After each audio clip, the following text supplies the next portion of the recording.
اشرح لي صدري ويسر لي أمري واحلل عقدة من لساني يفقهوا قولي واجعل لي وزيرا من أهلي اللهم أرنا الحق حقا وارزقنا اتباعه وأرنا الباطل باطلا وارزقنا اجتنابه سبحانك لا علم لنا إلا ما علمتنا إنك أنت العليم الحكيم۔ سورۃ توبہ کا ہم نے کل آغاز کیا تھا، جو اپنی ذات میں بڑی ایٹیپیکل صورت ہے۔ اس میں بڑے ایٹیپیکل سے احکامات اور معاملات ہیں۔ اس کے ایٹیپیکل کہتے ہیں غیر معمولی قسم کی کیفیات کو، کہ جو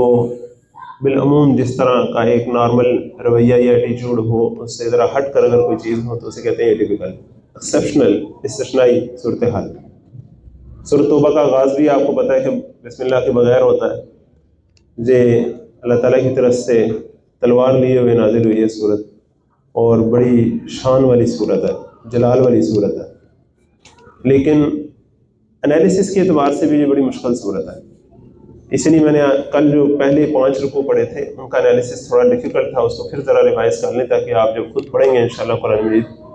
اور ضرور پڑھیں گے انشاءاللہ گھر جا کر، اور امید ہے کہ آپ ساتھ ساتھ پڑھ رہے ہوں گے گھر جا کے بھی، تاکہ آپ کا ایک دفعہ خود اپنا ذاتی بھی مطالعہ قرآن مجید کا پورا ہو جائے۔ تو پہلے جو 5 رکوع ہیں ان کی اصل میں ترتیب اس طرح تھی کہ جو دوسرا اور تیسرا رکوع تھا وہ رکوع تھے جو فتح مکہ کی تیاری کے لیے جو رکوع نازل ہوئے تھے، جب قریش کی طرف سے معاہدہ ٹوٹ چکا تھا اور جو مسلمان ہیں وہ تھوڑا ہچکچا رہے تھے حرم پر چڑھائی کرنے سے۔ وہ سوچ رہے تھے کہ یہ چڑھائی ہے، حالانکہ وہ تو دوسرے لحاظ سے حرم کو آزاد کروایا جا رہا تھا، وہ ایک لحاظ سے کوئی چڑھائی نہیں تھی، آزاد کروایا جا رہا تھا ظالموں کے قبضے سے۔ اور جو پہلا، تیسرا اور پہلا، چوتھا اور 5واں جو رکوع تھے، یہ 3 رکوع وہ تھے جو فتح مکہ کے اگلے سال حضرت علی رضی اللہ عنہ کے ہاتھ جب بھیجا گیا پیغام حج کے دن میں کہ جا کر اب آپ اعلان کر دیجیے کہ آج کے بعد مشرکین کے لیے یہاں دروازہ بند ہے، اور اب انہیں اگر عرب میں رہنا ہے تو وہ توحید کے ساتھ رہیں گے، اگر انہیں شرک پر قائم رہنا ہے تو یہاں سے نکل جائیں گے۔ یہ پوری ترتیب تھی کل کے ہمارے سبق کی۔ اس کی آخری کچھ آیات رہ گئی تھیں، ان میں سے ایک اہم آیت تھی جہاں سے ہم آج اپنا سبق شروع کریں گے، اور پھر آگے غزوہ تبوک کی طرف بات جائے گی انشاءاللہ۔ هو الذی ارسل رسولہ بالہدی ودین الحق لیظہرہ علی الدین کلہ ولو کرہ المشرکون۔ ایک زمانہ تھا کہ اسلام کو صرف ایک مذہب سمجھا جاتا تھا جو چند عقائد اور رسومات اور عبادات کا مجموعہ ہے، لیکن اللہ تعالیٰ کا لاکھ لاکھ شکر ہے کہ اللہ تعالیٰ نے اپنے کئی ایسے بندے پیدا کیے جنہوں نے اس محدود تصور کو ختم کرنے کی اور ایک وسیع تصور پیش کرنے کی کوشش کی ہے، اور وہ کوشش ابھی تک جاری ہے۔ ابھی تک ہم منزل تک پہنچے نہیں ہیں، ابھی تک وہ کوشش جاری ہے، بلکہ میں ذاتی طور پہ سمجھتا ہوں کہ جس دن ہم واقعی اسلام کے صحیح مکمل جامع تصور کو سمجھ پائے اور لوگوں کے سامنے پیش کر پائے، وہی دن اسلام کے غلبے کا دن ہوگا۔ اسلام کو پھر غالب ہونے میں دیر نہیں لگے گی جب اس کی صحیح تصویر لوگوں کے سامنے آ جائے گی۔ ابھی ہم اصل میں حالات کے ساتھ ساتھ چیزیں مزید ہمارے سامنے کھلتی چلی جاتی ہیں، تو ہمیں سمجھ لگتا ہے کہ اچھا یہ بھی چیز ہم نے اگنور کی ہوئی تھی، یہ بھی تو چیز اسلام کی تھی، ہم نے یہ بھی اگنور کیا ہوا تھا۔ آہستہ آہستہ بھی ہمیں سمجھ لگ رہی ہے چیزوں کی۔ تو ایک زمانہ تھا کہ یہ سمجھا جاتا تھا کہ کلمہ پڑھ لیا تو بس کافی ہے۔ پھر کچھ اہل حق کھڑے ہوئے، انہوں نے بتایا کہ کلمہ پڑھ لینا کافی نہیں ہے، بلکہ کلمے کے کچھ تقاضے ہیں، تمہارے تو نام بھی نو والے ہیں، تمہیں کلمے کے کچھ تقاضے سیکھنے ہیں، تمہیں کلمہ بھی یاد نہیں ہے، تمہیں نماز سیکھنی ہے، تمہیں اپنی شکل و صورت سنت کے مطابق کرنی ہے۔ بڑی قربانی والے اہل حق کھڑے ہوئے جنہوں نے مسلمانوں کو ہندوؤں کے اندر مکس ہو جانے سے اور کنفیوز ہو جانے سے بچایا۔ پھر کچھ اور لوگ کھڑے ہوئے اور انہوں نے کہا کہ تمہارا صرف خود اللہ تعالیٰ کی بندگی میں آ جانا کافی نہیں ہے، بلکہ دعوت و تبلیغ تمہاری ذمہ داری ہے۔ تو امت مسلمہ کو دعوت و تبلیغ کی ذمہ داری یاد کروائی۔ پھر اس سے اوپر ایک اور سیڑھی چڑھے تو کچھ اور اہل حق آئے سامنے، انہوں نے کہا کہ نہیں، صرف دعوت و تبلیغ نہیں، بلکہ اسلام تو ایک مکمل نظام زندگی ہے، اور جب تک تم اس کو بحیثیت دین، بحیثیت نظام زندگی ایک معاشرہ اور ریاست قائم کر کے دنیا کو دکھا نہیں دیتے کہ دس از اسلام، اپنی آنکھوں سے دیکھ لو کہ یہ اسلام ہے، تب تک حق تو پورا نہیں ہوتا اسلام کا۔ تو آپ یوں دیکھیں کہ یہ درجہ بدرجہ بات آگے چل رہی ہے۔ پھر اب اللہ کا لاکھ لاکھ شکر ہے کہ ہمارے رائٹسٹ ہوں یا لیفٹسٹ ہوں، مسٹر ہوں یا مولوی ہوں، بہرحال اللہ تعالیٰ نے ریسنٹ پاسٹ میں بہت سی ایسی شخصیات کھڑی کی ہیں اہل مذہب کے ہاں بھی اور جو دنیا دار طبقے سمجھے جاتے ہیں ان میں بھی، کہ جنہوں نے بہرحال ریاست کا مذہب کے ساتھ تعلق بڑا مضبوط کر کے پیش کیا، یہ اللہ تعالیٰ کی کرنی ہے۔ بظاہر اللہ تعالیٰ ایسے لوگوں سے بھی کام لیتا ہے جو دیکھنے میں ایک دوسرے کے اپوزٹ ہوتے ہیں، لیکن ان دونوں کے کچھ ایسے کام ہوتے ہیں جو ایک دوسرے کو تقویت دے رہے ہوتے ہیں، یہ اللہ کی شان ہے۔ تو قصہ از مختصر کہ آج جس دور میں ہم بیٹھے ہیں الحمدللہ ہمارے پڑھے لکھے طبقات میں یہ بات بالعموم ایک راسخ ہو چکی ہے کہ اسلام ایک مکمل نظام زندگی ہے، اس میں کوئی شک نہیں ہے۔ بچے اپنی اسلامیات کی کتاب میں بھی یہ بات پڑھتے ہیں، اسلام ایک مکمل نظام زندگی ہے جو زندگی کے ہر گوشے میں ہمیں ہدایت دیتا ہے۔ اب یہ جو ایک موٹیو ہے یا یہ جو ایک پورا سلوگن ہے اسلام کا، اس کو لے کر اٹھنے والی جو تحریکیں ہیں انہوں نے بالعموم اس آیت کو بہت زیادہ اہمیت دی ہے۔ اور یہ آیت جو ہے یہ صرف کسی ایک آدھی جماعت کی آیت نہیں ہے، یہ بہت سی ایسی جماعتیں جنہوں نے اسلام کے غلبے کے لیے کوشش کی ہے انہوں نے اس آیت کو اہمیت دی ہے۔ تو اس آیت کو ہم ذرا دھیان سے دیکھنے کی کوشش کرتے ہیں۔ پہلے سب سے تو یہ سمجھ لیجئے کہ آپ صلی اللہ علیہ وسلم کا جو مقصد بعثت ہے، جس کی طرف کل میں نے اشارتاً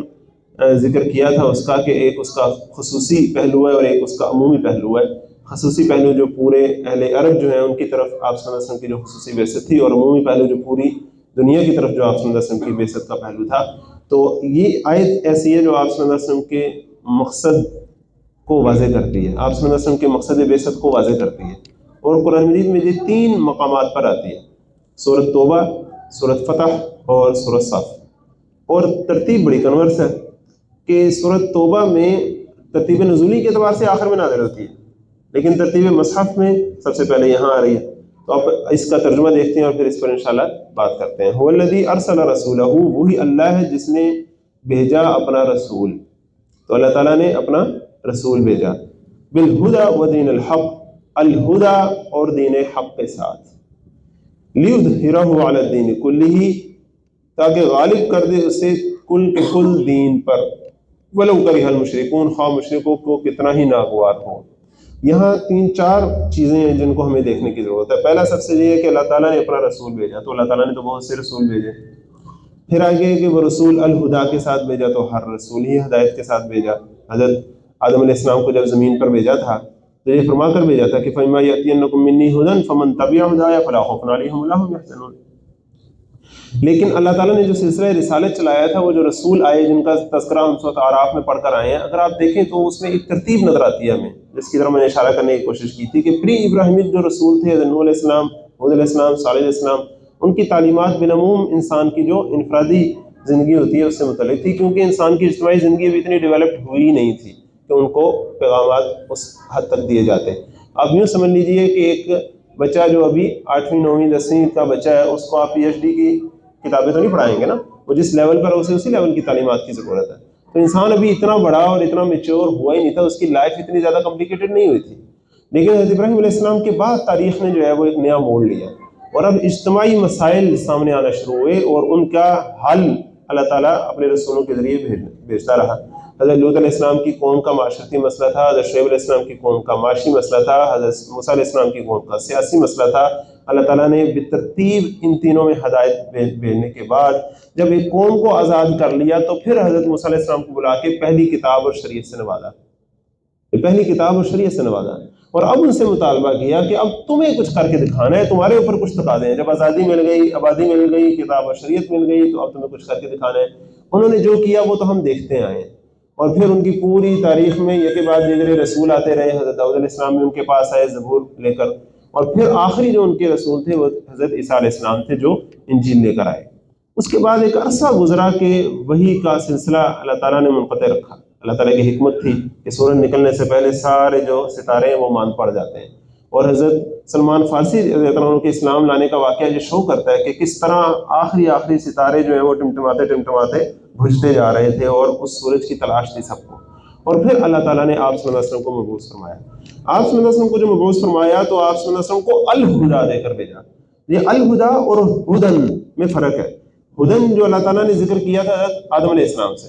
وہ نکرہ میں تھا۔ یہ الہدا یہ معرفہ کے ساتھ الف لام لگا ہوا ہے اس کے ساتھ۔ اس کا کیا مطلب ہے؟ اب دا کمپلیٹ گائیڈنس آپ کو دے دی گئی ہے، الٹیمیٹ گائیڈنس آپ کو دے دی گئی ہے۔ زندگی کے ہر گوشے میں ہمیشہ کے لیے، ہر تمام لوگوں کے لیے اس کے اندر ہدایت موجود ہے، الٹیمیٹ گائیڈنس ہے۔ اس کی حفاظت کا ذمہ بھی اللہ تعالیٰ نے لے لیا، یہ ہے اصل ہدایت جو آپ کے میرے تک پہنچ گئی ہے۔ اللہ تعالیٰ ہمیں اس کو سمجھنے کی توفیق عطا فرمائے۔ لیکن اس کے ساتھ ایک اور مزید پہلو کا اضافہ کر لیجئے کہ عام طور پر الہدا اور دین الحق ان دو چیزوں کو سمجھا جاتا ہے، لیکن میں نے رسول کو اس میں زیادہ اہمیت دے کر اس لیے ساتھ شامل کرنے کی کوشش کی ہے کہ الہدا جو قرآن مجید ہے، اس کے ساتھ ہی صاحب قرآن صلی اللہ علیہ وسلم جو ہے وہ لازم و ملزوم کی حیثیت میں ہے۔ قرآن و سنت ایک ہی تصویر کے دو رخ ہیں، ان کو الگ نہیں کیا جا سکتا۔ آگے جو چیز ہے دین الحق، سچا نظام زندگی، تو دین کے حوالے سے میں نے آپ کے سامنے مختصر اس کی بات رکھی تھی کہ کل نظام زندگی ہے،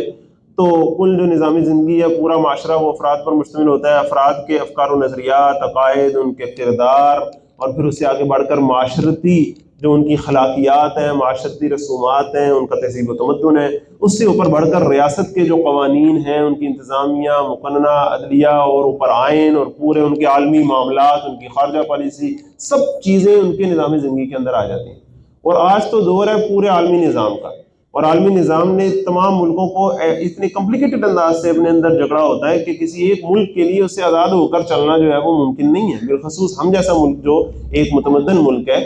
چاہے ڈیولپنگ نیشن کا ہے، لیکن بہرحال وہ ایک کافی ڈیولپمنٹ کر چکا ہے اپنی، تو لہٰذا وہ اس پورے اوور آل سسٹم کے اندر ایک اہم پوزیشن رکھتا ہے، ان سے الگ کر کے کوئی نہیں زندگی گزار سکتا وہ۔ تو اب تو عالمی نظام کا زمانہ ہے، اور عالمی نظام کے لیے آپ صلی اللہ علیہ وسلم جو رحمت للعالمین ہیں، رب العالمین کی طرف سے بھیجے گئے ہیں، ان کی یہ الہدا اور دین الحق جس کو اللہ تعالیٰ نے پورا کر دیا، الیوم اکملت لکم دینکم واتممت علیکم نعمتی ورضیت لکم الاسلام دینا۔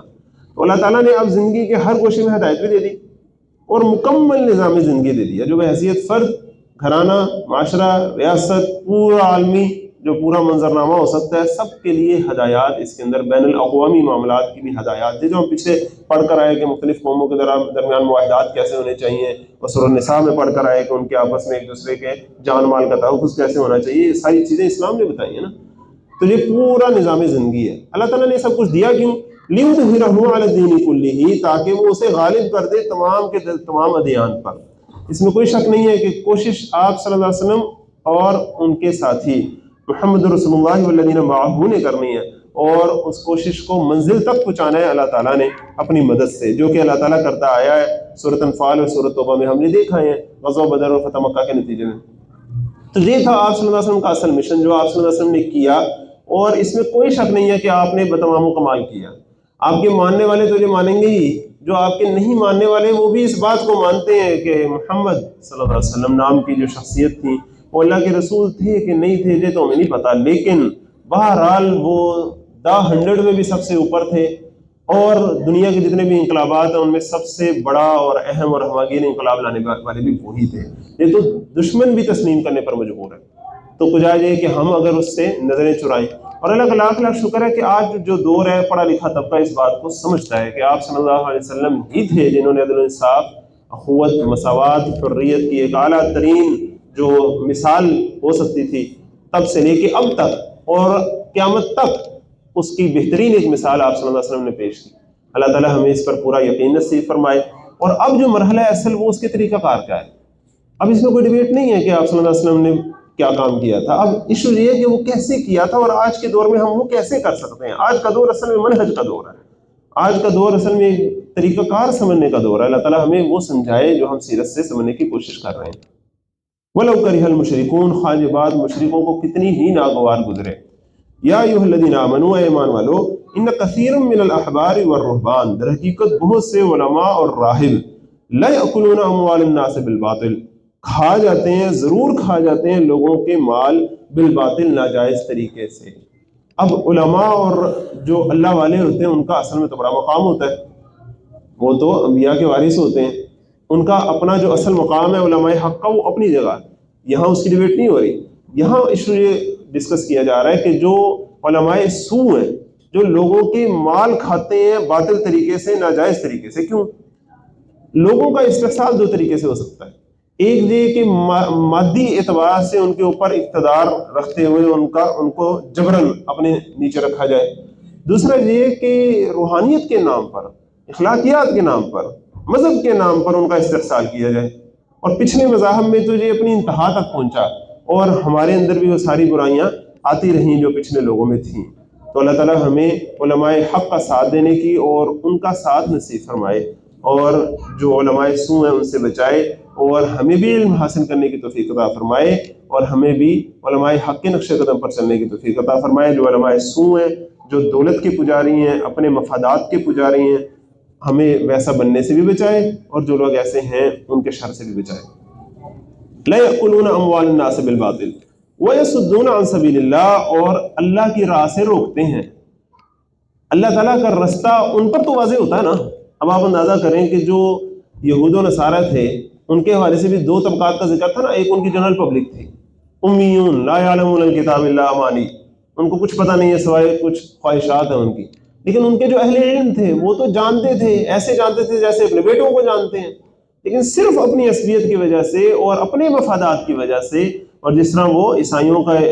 راہبوں کا جو ایک وفد آیا، اور انہی میں سے ایک شخص نے بعد میں گواہی بھی دی کہ ہمارے جو بڑے پریسٹ تھے وہ جانتے تھے کہ آپ صلی اللہ علیہ وسلم حق پر ہیں اور نبی ہیں، لیکن انہوں نے کہا کہ ہمیں جو ہے وہ جو مقام ملا ہوا ہے اپنے بادشاہ کے ہاں، ہمیں وہ مقام ترک کرنا پڑے گا۔ تو جب دین کی خاطر، حق کی خاطر کوئی بندہ کھڑا ہو، لوگ اسے دین کی خاطر اس کی عزت کر رہے ہوں، تو اگر وہ دین کو اپنے مفادات کا، اپنی دنیا کمانے کا ذریعہ بنائے گا، اور کسی بھی نئی دعوت کو چاہے اس کے اندر کوئی حق ہی کیوں نہ ہو اس کا انکار کرے گا تاکہ لوگ میرے پاس سے نہ چلے جائیں، میری چودراہٹ ختم نہ ہو جائے، تو یہ پھر جسے کہتے ہیں وہ بڑی پرلے درجے کی گمراہی ہوتی ہے۔ اللہ تعالیٰ ہمیں اس سے بچائے، اور اہل حق کا اصل میں یہی امتحان ہوتا ہے، اللہ تعالیٰ ہمیں اس میں پاس فرمائے۔ والذین یکنزون الذهب والفضة، اور جو لوگ جمع کر کے رکھتے ہیں سونے اور چاندی کو، ولا ينفقونها فی سبیل اللہ، اور انہیں اللہ کی راہ میں خرچ نہیں کرتے، فبشرهم بعذاب علیم، سو انہیں دردناک عذاب کی خوشخبری دے دیجیے۔ یوم یحمى علیہا فی نار جہنم، جس دن دہکائی جائے گی اس سونے چاندی پر جہنم کی آگ، فتقوا بہا، پھر داغا جائے گا اسی سونے چاندی سے، جباہہم وجنوبہم وظہورہم، ان کی پیشانیوں کو، ان کے پہلوؤں کو، ان کی پیٹھوں کو، ھذا ما کنزتم، اور کہا جائے گا یہ ہے وہ خزانہ جو تم نے جمع کیا تھا، لانفسکم، اپنے لیے، فذوقوا ما کنتم تکنزون، لو اب چکھو مزہ اس کا جو تم سمیٹا کرتے تھے۔ اللہ تعالیٰ کے رستے سے خود رک کر، دوسروں کو روک کر، دین کے نام پر اپنے مفادات پورے کر کے جو کچھ تم جمع کر لو گے وہ الٹا تمہیں ہی داغا جائے گا اس سے۔ تو جتنا جمع کرنا ہے کر لو، اتنا ہی تمہیں بھگتنا پڑے گا۔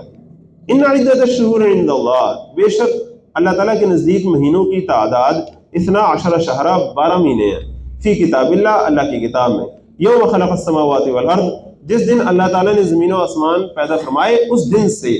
منہا اربعۃ حرم، ان میں سے 4 مہینے حرمت والے ہیں، ذالک الدین القیم، یہی ضابطہ ہے سب سے زیادہ درست۔ فلا تظلموا فیہن انفسکم، سو نہ ظلم کرو تم ان 4 مہینوں میں اپنے اوپر باہم جنگ کر کے۔ اب یہ 4 مہینے کون سے ہیں؟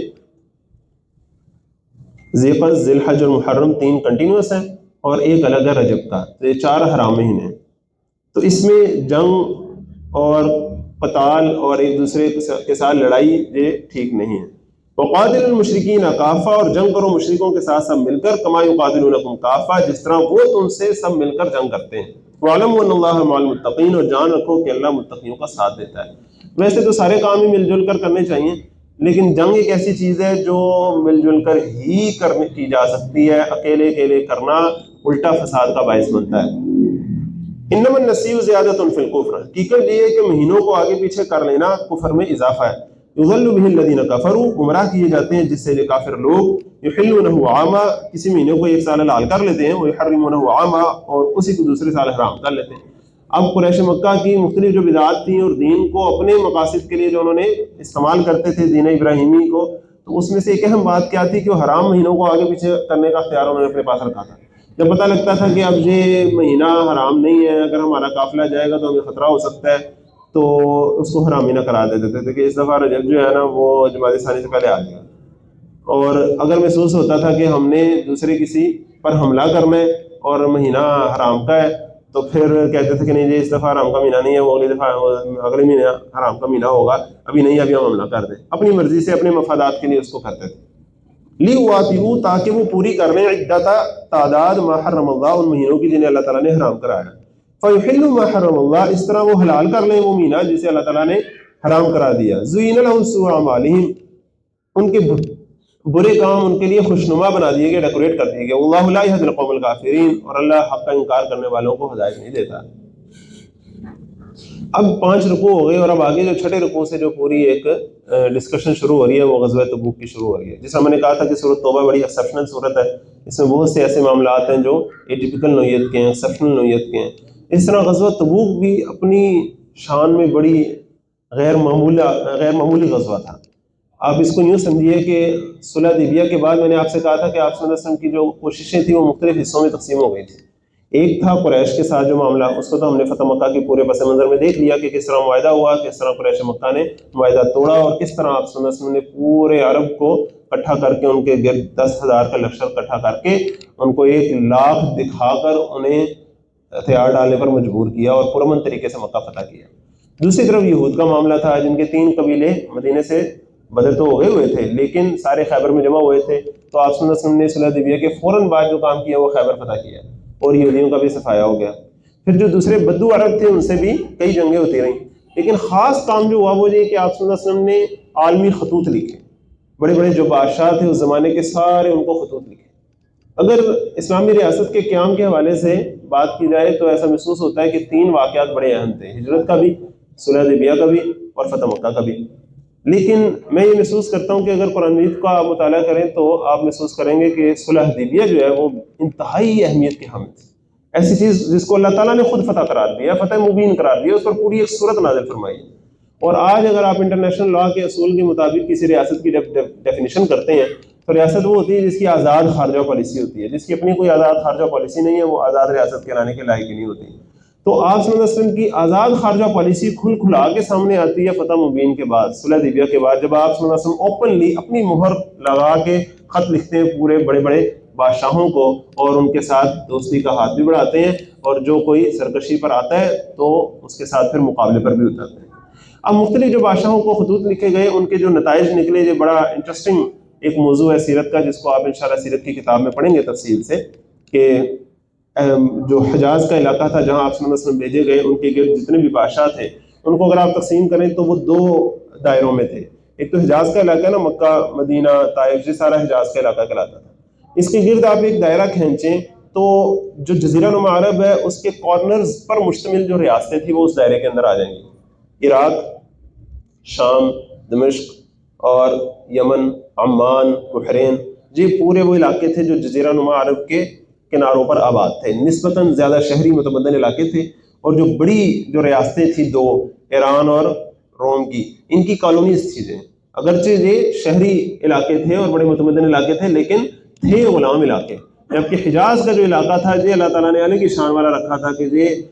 بڑے پرانے عرصے سے کبھی یہ کسی کا غلام نہیں رہا تھا، آزاد لوگ تھے، اس لیے ان کا کردار جو ہے وہ بڑا اونچا تھا. اللہ تعالیٰ ہمارے اندر بھی وہ کردار پیدا فرمائے. اب یہ جو دائرہ تھا اس کے باہر جو دائرہ تھا وہاں 3 بڑی ریاستیں تھیں، ایک حبشہ کی جو افریقہ میں تھی، ایک روم کی جو یورپ میں تھی اور ایک ایران کی جو ایشیا میں تھی. 3 ہی بڑے بڑے اعظم تھے تب. تو آپ صلی اللہ علیہ وسلم نے ان سب کی طرف اپنے خطوط لکھے. حبشہ کی طرف سے جو جواب آیا وہ آپ سب کو پتا ہوگا کہ بڑا پازیٹیو جواب آیا اور وہ مسلمان بھی ہوئے تھے. اور ایران کی طرف سے جو جواب آیا وہ بھی آپ کو پتا ہے کہ آپ صلی اللہ علیہ وسلم کا خط مبارک انہوں نے توہین کرنے کی کوشش کی اور اس کو جب پھاڑا تو آپ صلی اللہ علیہ وسلم نے فرمایا کہ انہوں نے اپنے سلطنت کے ٹکڑے ٹکڑے کر دیے اور وہی ان کے ساتھ ہوا اور سب سے زیادہ برا انہی کے ساتھ ہوا. روم کا جو بادشاہ تھا اسے پتہ لگ گیا تھا کہ آپ صلی اللہ علیہ وسلم حق پر ہیں. وہ ویسے بھی بڑا پریکٹسنگ کرسچن تھا اور اس نے اپنے جو راہب تھے اور اپنے جو علماء تھے ان سے ساری نشانیاں سمجھ کر، اور آپ صلی اللہ علیہ وسلم کے قریبی رشتہ داروں کا ایک قافلہ وہاں آیا ہوا تھا جن میں ابو سفیان تھے، ان کو بلا کر ان سے گفت و شنید کر کے اسے پتہ لگ گیا تھا کہ آپ صلی اللہ علیہ وسلم سچے نبی ہیں. لیکن اس کی بادشاہت جو ہے وہ آڑے آئی اور اس نے سوچا کہ اگر میں مسلمان ہو گیا تو میرا اشر بھی وہی ہوگا جو اس کے ایک کمانڈر کا ہو چکا تھا. ان کے ایک کمانڈر تھے جن کا غزوہ موتا میں مقابلہ ہوا تھا مسلمانوں سے، اور انہوں نے جب مسلمانوں کی شان دیکھی تھی کہ کیا ان کی ڈیلیگیشن ہے تو وہ مسلمان ہو گئے تھے، لیکن ان کو انہی کی فوج نے پھر شہید کر دیا. یہ بھی ہوتا ہے، یہ بھی دنیا میں ہی ہوتا ہے. دیکھنے میں لگتا ہے کہ ایک بادشاہ یا ایک کمانڈر ہے وہ جو چاہے کر دے، ایسا نہیں ہوتا. نیچے پورا جو سسٹم ہوتا ہے وہ اسی کو کرش کر کے رکھ دیتا ہے. تو اس کی خواہش تو تھی کہ وہ اسلام قبول کر لے لیکن وہ نہیں کر سکا. دوسری طرف آپ اندر جو کہ علاقے تھے ان میں دیکھیں تو یمن نے بھی پازیٹیو رسپانس دیا، بحرین نے پازیٹیو رسپانس دیا، عمان نے پازیٹیو رسپانس دیا. عراق کی طرف سے ایک کوئی پازیٹیو نیگیٹو رسپانس نہیں آیا، لیکن دمشق کی طرف سے جو روم کے زیر سلطنت علاقہ تھا انہوں نے بڑا نیگیٹو رسپانس دیا اور آپ صلی اللہ علیہ وسلم کا جو ایلچی تھے انہیں شہید کر دیا. اب سفیر کو جب شہید کیا تو یہ ایک لحاظ سے اعلان جنگ ہوتا ہے. سفیر کو شہید کرنا بہت بڑی بات ہوتی ہے، معاہدہ توڑ دینا ہی بہت بڑی بات ہوتی ہے، تو اس سے اگلی چیز یہ ہے کہ سفیر کو کوئی بندہ شہید کر دے، بات کرنے کے لیے بھیجا، بات کرو، یہ کیا طریقہ ہے؟ اب اس پر آپ صلی اللہ علیہ وسلم نے اس کو اعلان جنگ تصور کرتے ہوئے ایک دستہ تیار کیا 3000 مجاہدین پر مشتمل، اور اللہ تعالیٰ نے حضرت خالد بن ولید رضی اللہ عنہ اور عمر بن عاص رضی اللہ عنہ کو اسلام کی قبولیت کی توفیق دے دی ہوئی تھی۔ وہ کیسے ہوا تھا کہ صلح حدیبیہ کے بعد جب اگلے سال عمرہ کرنے گئے تھے آپ صلی اللہ علیہ وسلم، تو عمرہ کرتے ہوئے جب سارے صحابہ نے وہاں عمرہ کیا ہے ایسی شان سے، منظم انداز سے، تربیت یافتہ انداز سے، پاکیزگی کے ساتھ، تو جو سارے مشرکین تھے جو باہر کھڑے دیکھ رہے تھے، انہوں نے دیکھا کہ یار زندگی گزارنے کا طریقہ ہے، ہم کن سے لڑ رہے ہیں، یہ اچھے کام ہی تو ہیں، ہم کیوں نہیں یہ کر لیتے؟ تو حضرت خالد بن ولید جن کے بھائی پہلے سے مسلمان ہو چکے ہوئے تھے، ان کو خط بھی لکھ رہے تھے، اور آپ صلی اللہ علیہ وسلم حضرت خالد بن ولید کے بھائی سے پوچھا کرتے تھے کہ خالد نہیں آیا ابھی تک، خالد نہیں آیا، اس سے بات ہو رہی ہے کوئی کہ نہیں؟ اور آپ صلی اللہ علیہ وسلم فرمایا کرتے تھے کہ خالد سونا ہے، کھرا سونا ہے، وہ زیادہ دیر تک کفر پہ نہیں ڈٹے گا، آج نہیں تو کل وہ ہمارے پاس آ جائے گا۔ اور یہی خط لکھا جب حضرت خالد کے بھائی نے، تو حضرت خالد بن ولید رضی اللہ عنہ کے اندر جو ایک کشمکش تھی وہ پوری طرح کنفیوژن دور ہو گئی، اور ان کو انشراح صدر نصیب ہو گیا، اور وہ آ گئے آپ صلی اللہ علیہ وسلم کے دربار میں حاضر ہو گئے۔ اب حضرت خالد بن ولید رضی اللہ عنہ بھی ان 3000 کا جو لشکر تھا اس کے اندر ایک عام سپاہی کی حیثیت سے شامل ہوئے تھے، قربان جائیے، ایئر چیف ہو قریش کا اور پھر عام سپاہی کی حیثیت سے مسلمانوں کے ساتھ جائے۔ اللہ تعالیٰ نے جس کو ٹیلنٹ دیا ہوتا ہے وہ خود ہی سامنے آ جاتا ہے، اسے اڈیاں چپ چپ دکھانا نہیں پڑتا کہ میرے اندر کوئی بڑا ٹیلنٹ ہے، اللہ تعالیٰ خود ہی سامنے لے آتا ہے۔ اور وہی ہوا کہ انہوں نے قربانی کر کے ایک عام فوجی کی حیثیت سے گئے تھے، لیکن جو اللہ تعالیٰ کو منظور ہوا کہ 3000 کا لشکر وہاں گیا، سامنے ہوا کیا کہ 1,00,000 فوج کٹھی سامنے آ گئی، اور 1,00,000 فوج پیچھے موجود تھی۔ اب صحابہ نے آپس میں مشورہ کیا کہ ہم 1,00,000 فوج سے تو لڑنے نہیں آئے تھے، ہمیں چاہیے کہ فوراً سے ہم پیچھے پیغام بھیجیں۔ لیکن آپ صلی اللہ علیہ وسلم نے کچھ صحابہ کو بحری راستے سے بھی بھیجا ہوا تھا ان کی مدد کے لیے۔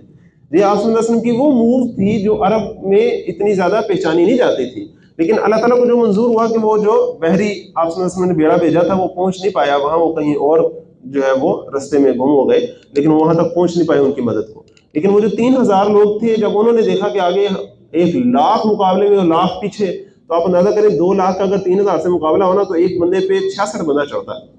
ایک بندہ بمقابلہ 66 بندہ۔ چلو آپ 1,00,000 بھی تصور کریں تو 33 بندے تو ہو گئے نا، ایک بندے کا 33 بندوں سے مقابلہ کو بنتا ہے۔ اب صحابہ نے مشورہ کیا، محسوس کیا کہ یہ بات ٹھیک نہیں ہے، ہمیں پیچھے پیغام بھیجنا چاہیے، لیکن ان سب نے کہا کہ ہمیں اسی کا تو انتظار تھا، شہادت ہے مطلوب مقصود مومن۔ اب اگر ہم پیچھے ہوئے تو ہمارا مورال ڈاؤن ہو جائے گا، سارے سوچیں گے دیکھو بڑا گئے تھے،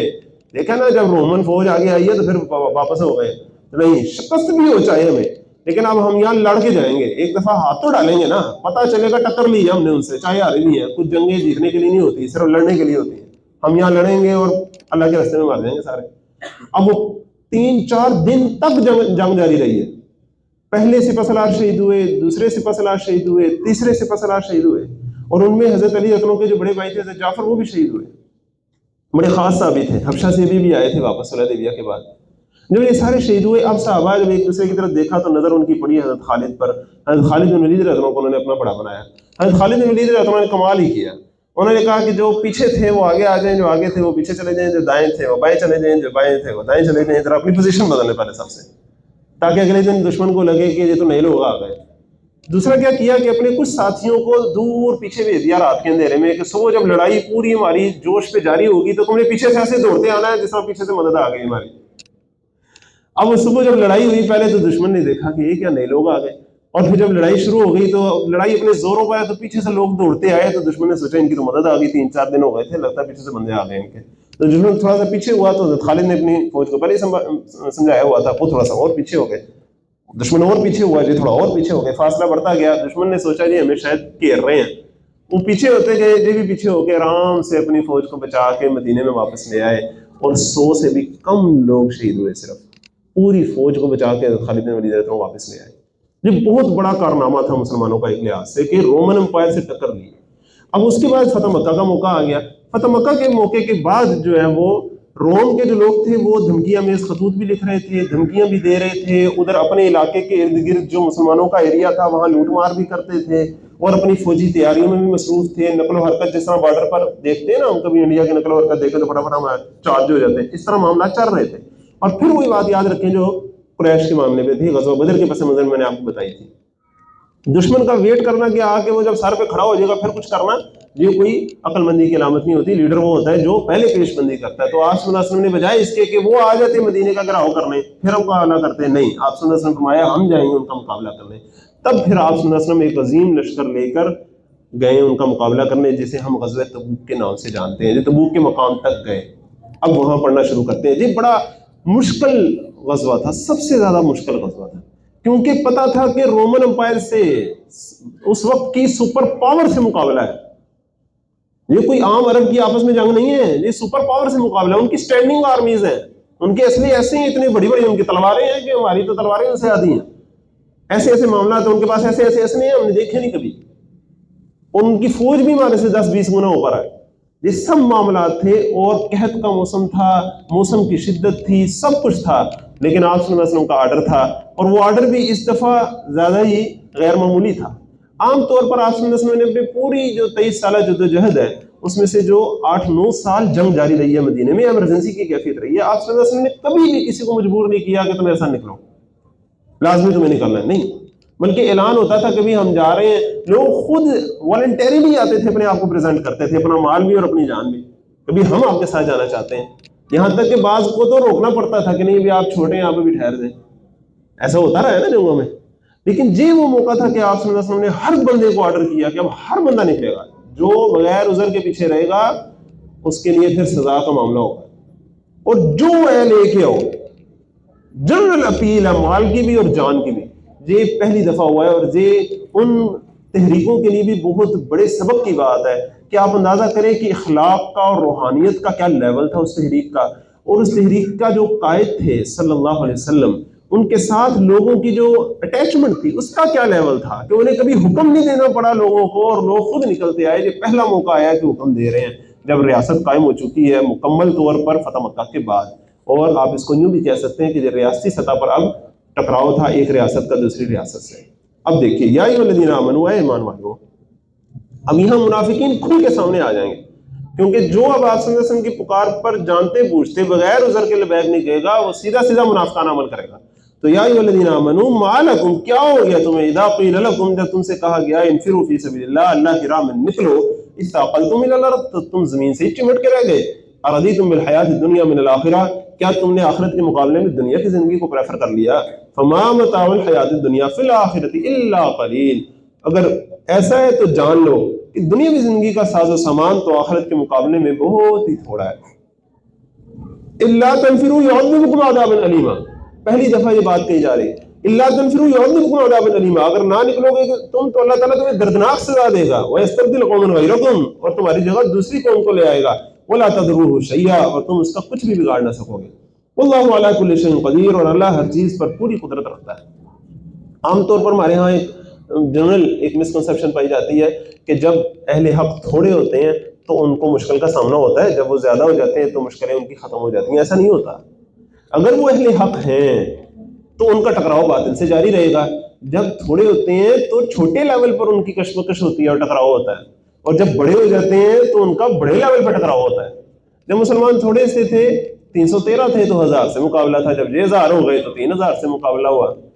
پھر 10,000 کے قریب سے مقابلہ ہو رہا تھا ہر عرب کے اندر ہی. اب جب مسلمانوں کو پورے عرب میں ایک سلطنت میسر آ گئی ہے، خلافت میسر آ گئی ہے، تو اب ان کا مقابلہ بھی پھر سلطنت روما جیسی سلطنت سے ہے. تو بڑے لوگوں کے بڑے مسائل ہوتے ہیں. اللہ تعالیٰ ہمیں بڑا کرے، پھر بڑے مسائل آئیں اور اللہ تعالیٰ ہماری مدد فرمائے اور ہم اس پر بھی قابو پائیں. ایسا کبھی نہیں سوچنا چاہیے کہ پھر مسائل ختم ہو جائیں گے. مسائل ختم نہیں ہوتے. اہل حق جو ہیں وہ تو دنیا میں جیتے اس لیے ہیں کہ اللہ تعالیٰ کی خاطر وہ برداشت کر سکیں سارے جو بھی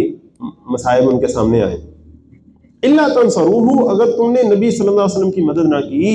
فقد نصرہ اللہ، تو بے شک اللہ نے ان کی مدد کی تھی. اذ اخرجہ الذین کفروا، اس وقت بھی جب کافر لوگوں نے ان کو نکال دیا تھا. ثانی اثنین، جب وہ دو میں دوسرے تھے. اذ ہما فی الغار، جب وہ دونوں غار میں تھے. اب اندازہ کریں جو ہجرت کے زمانے، ہجرت کے وقت کا جو واقعہ ہے وہ اب کتنے سال بعد بیان کیا جا رہا ہے؟ تقریباً 9 سال ہو گئے ہیں. اب تک اللہ تعالیٰ نے پورے مدنی قرآن میں بیان نہیں کیا تھا واقعہ. اس واقعے کو اب چاہ کے بیان کیا جا رہا ہے. اذ یقول لصاحبہ، جب کہہ رہے تھے وہ اپنے ساتھی سے،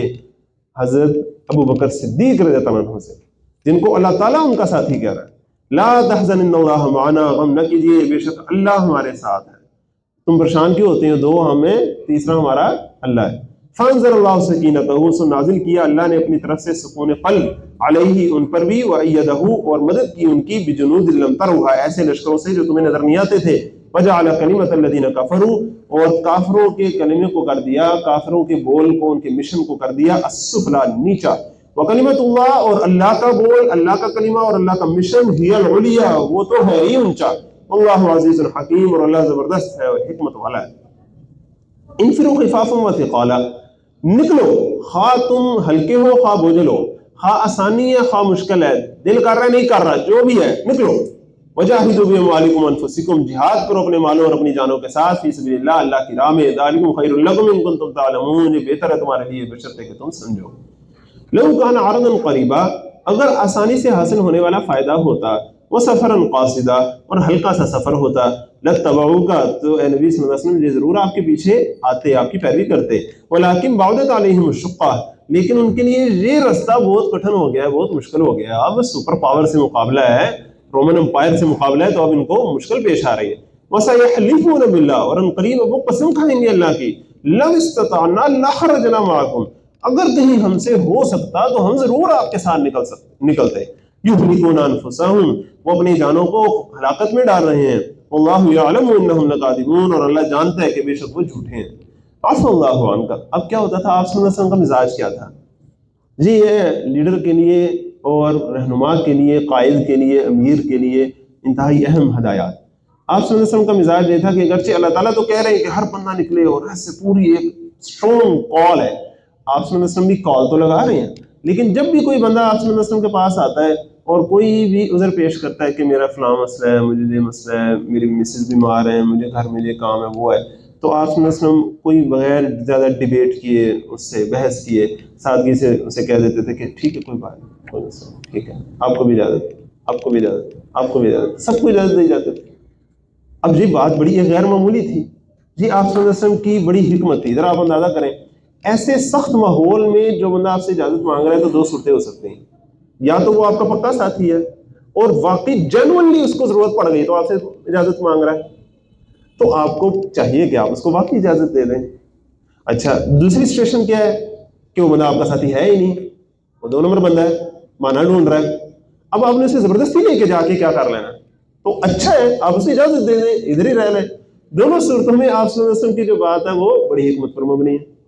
اور یہی چیز زیادہ سوٹ کرتی ہے۔ تو عفو اللہ عنہ، لیکن اللہ تعالیٰ آپ صلی اللہ علیہ وسلم کو کیا کہہ رہے ہیں؟ سمجھانے کے لیے بھی اور ساتھ ان دوسروں کو سنانے کے لیے بھی، عفو اللہ عنہ، اللہ آپ کو معاف کرے، لما اذنت لهم، آپ نے ان کو کیوں رخصت پہ رخصت دے دی، حتی یتبین لک، یہاں تک کہ آپ پر ظاہر ہو جاتے وہ لوگ، الذین صدقوا، جو وہ لوگ جو سچے ہیں، وتعلم الکاذبین اور آپ جھوٹوں کو جان لیتے،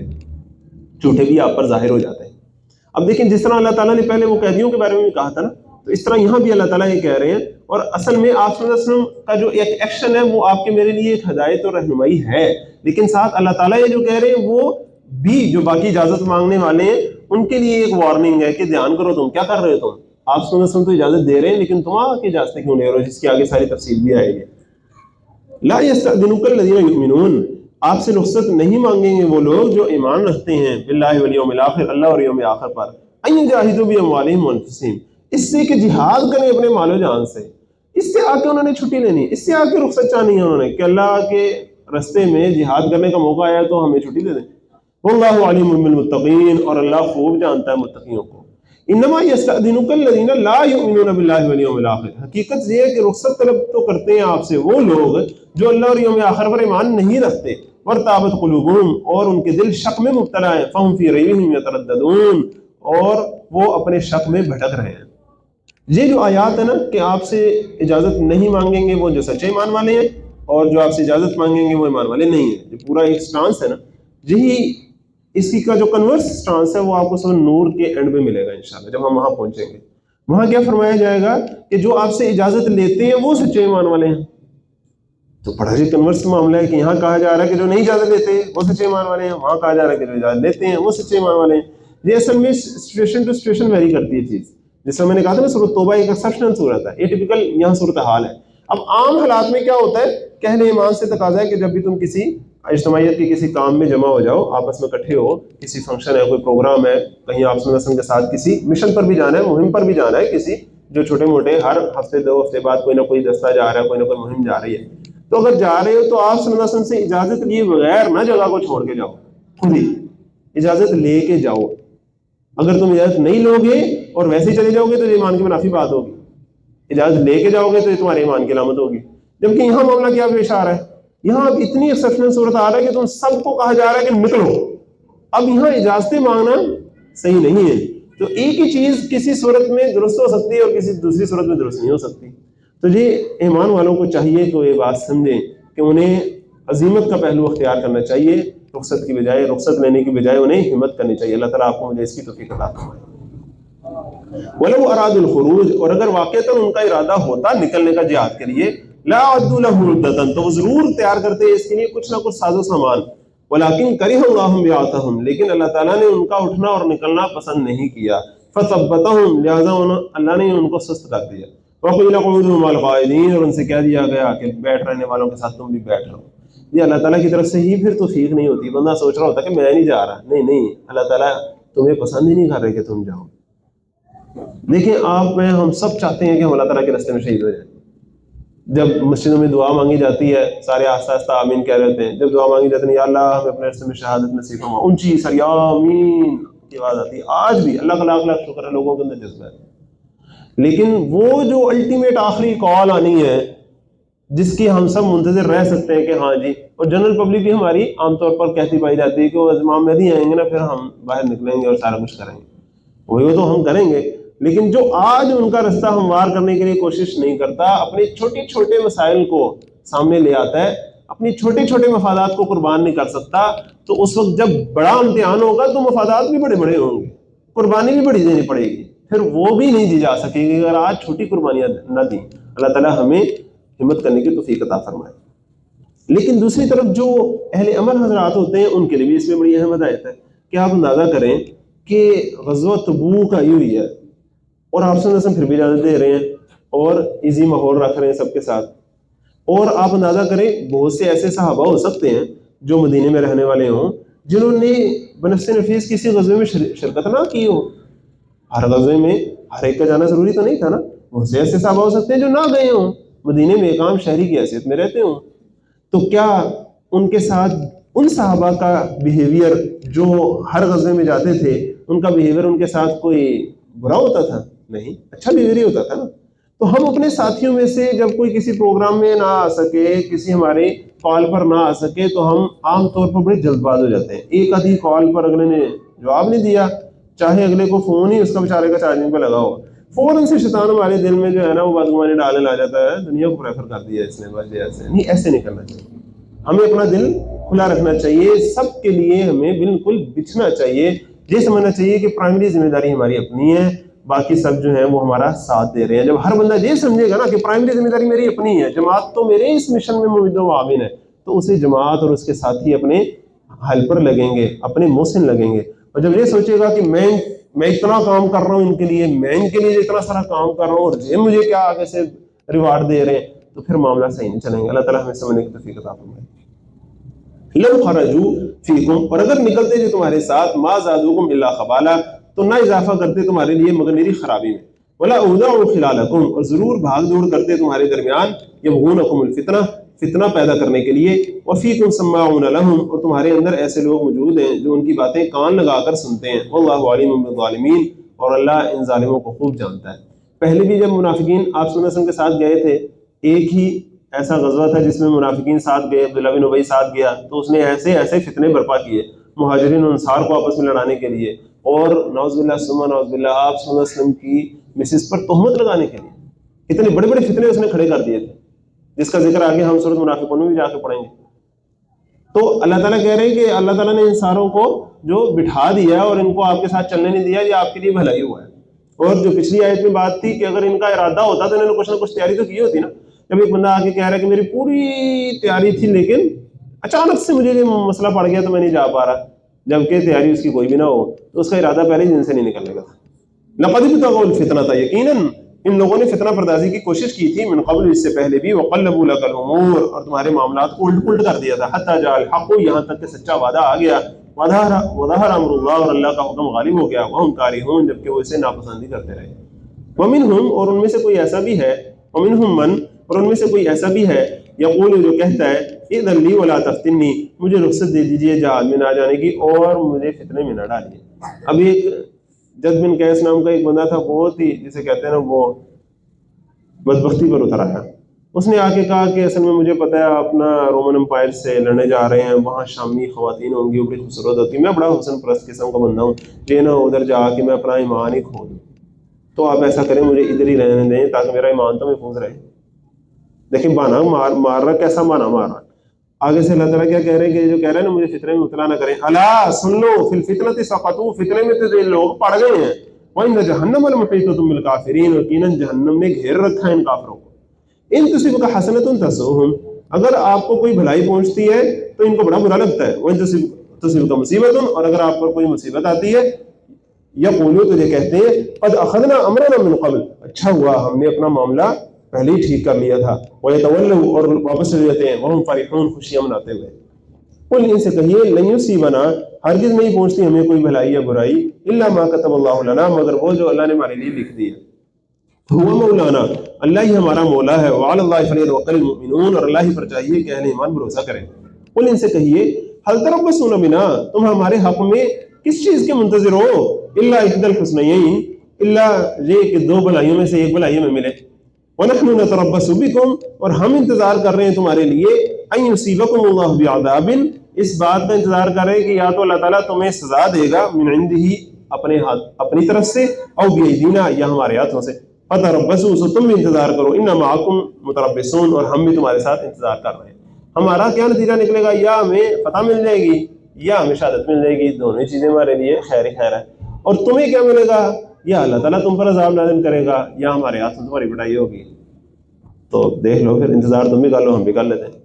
قل، ان سے کہیے، انفقوا، خرچ کرو تم، طوعا او کرہن، چاہے خوشی سے چاہے نہ خوشی سے، لن یتقبل منکم، بہرحال وہ تم سے قبول نہیں کیا جائے گا۔ اب منافقوں کو یہ کہا جا رہا ہے، انکم کنتم قوما فاسقین، اس لیے کہ تم ہو ہی ایسے لوگ جو نافرمان ہو، وما منعہم، اور کوئی چیز مانے نہیں ہے ان کے لیے، ان تقبل منہم نفقاتہم، اس بات میں کہ ان سے ان کے دیے ہوئے مال قبول کیے جائیں، یہ جو اللہ تعالیٰ نے ان پر بین کر دیا کہ ان کے انفاق اب قبول نہیں ہوں گے، یہ کیوں ہوا بلا، الا انہم کفروا باللہ ورسولہ، مگر یہ اس لیے کہ انہوں نے اللہ اور اس کے رسول کے ساتھ کفر کیا ہے، ولا یأتون الصلاۃ، اور وہ نماز کے لیے نہیں آتے، الا وہم کسالى، مگر سستی اور کاہلی سے، ولا ينفقون الا وهم کارہون، اور نہیں خرچ کرتے وہ مگر مجبوراً۔ فلا تعجبک اموالہم ولا اولادہم، سو تعجب میں نہ ڈال دے تمہیں ان کے مال و دولت اور نہ ہی ان کی اولاد کی کثرت، ان کے جتھے، ان کے جسے، انما یرید اللہ، حقیقت یہ ہے کہ اللہ تعالیٰ چاہتا ہے، لیعذبہم بہا، کہ انہیں انہی چیزوں کے ذریعے عذاب میں مبتلا کر دے،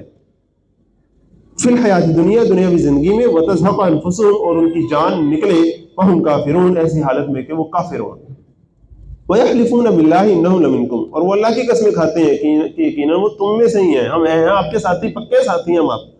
وَمَا هُمْ مِنكُمْ، حالانکہ وہ تم میں سے نہیں ہیں، وَلَكِنَّهُمْ قَوْمٌ يَفْرَقُونَ، اصل میں تو وہ ایسے لوگ ہیں جو تم سے خوف زدہ ہیں، تم سے ڈرتے ہیں اصل میں، اور تمہیں غلبہ حاصل ہو گیا ہوا ہے، مکہ فتح ہو گیا ہوا ہے، پورے عرب پہ تمہارا جھنڈا لہرا رہا ہے، تمہارے خلاف وہ بات کر نہیں سکتے، اس لیے کہ تم ایسے کرتے ہیں۔ لو یجدون ملجان، اگر وہ کوئی جائے پناہ پالیں، او مغارات، یا کوئی غار مل رہے انہیں، او مدخلا، یا کوئی جا گھسنے کی جگہ مل رہے انہیں، لولوا الیہ وہم یجمعون، تو وہ الٹے دوڑ پڑے اس کی طرف رسیاں توڑاتے ہوئے، وہ تو مجبوراً تمہارے اندر رہ رہے ہیں کہ اب کیا کریں، کہیں دوڑنے کی جگہ نہیں۔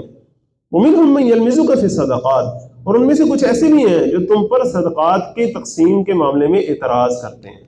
ابھی منافق نے جو ہے آپ صلی اللہ علیہ وسلم جب تقسیم کر رہے تھے زکوٰۃ کا مال اور غنیمت کا مال، تو اس نے کہا کہ اے محمد عدل کیجیے، آپ صلی اللہ علیہ وسلم نے جلال سے اس کی طرف دیکھ کر کہا کہ میں عدل نہیں کروں گا تو کون عدل کرے گا؟ اصل میں ان کی عدل کی اپنی ایک ڈیفینیشن ہے، وہ بھی آگے آ رہی ہے۔ فَإِنْ أُعْطُوا مِنْهَا، پھر انہیں اس میں سے کچھ دے دیا جاتا ہے، رضوا، تو وہ راضی ہو جاتے ہیں، وَإِنْ لَمْ يُعْطَوْا مِنْهَا، اور اگر انہیں اس میں سے کچھ نہیں دیا جاتا، إِذَا هُمْ يَسْخَطُونَ، تو وہ بگڑنے لگتے ہیں، ان کا عدل بس یہ ہے کہ ہمیں نوازا جائے۔ وَلَوْ أَنَّهُمْ رَضُوا، کیا یہ اچھا ہوتا اگر وہ راضی رہتے، مَا آتَاهُمُ اللَّهُ وَرَسُولُهُ، اس پر جو اللہ نے انہیں دیا تھا اور اس کے رسول نے انہیں دیا تھا، وقالو اور کہتے حسبنا اللہ ہمارے لیے تو اللہ ہی کافی ہے، سیؤتینا اللہ من فضلہ ان قریب ہمیں اللہ اپنا فضل عطا کرے گا، ورسولہ اور اس کے رسول بھی، انا الی اللہ راغبون یقیناً ہم اللہ کی طرف ہی راغب ہیں۔